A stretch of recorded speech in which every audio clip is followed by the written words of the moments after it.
अस्सलाम वालेकुम दोस्तों, मैं आपका दोस्त अदनान महल। आज हम चींटियों का एक छोटा सा कथन पढ़ेंगे। चींटी वैसे तो छोटी सी है, मगर है बड़ी हिम्मत वाली। दिन रात मेहनत करती है और खाने पीने की चीजों की तलाश में इधर उधर फिरती रहती है।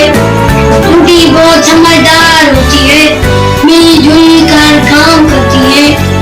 अगर एक जगह से दूसरी जगह जाती है तो कतार बांध कर चलती है।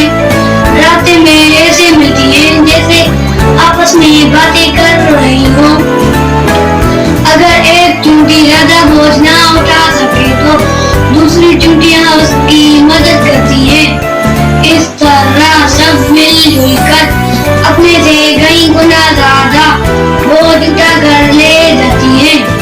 चींटी की जिंदगी से हमें यह सबक मिलता है कि हमें मिलजुल कर रहना चाहिए और मेहनत से काम करना चाहिए और मेहनत से काम करना चाहिए और एक दूसरे की मदद करनी चाहिए। उम्मीद करता हूँ कि आज की वीडियो आपको पसंद आई होगी। आप इसे लाइक करेंगे, शेयर करेंगे एंड सब्सक्राइब करेंगे।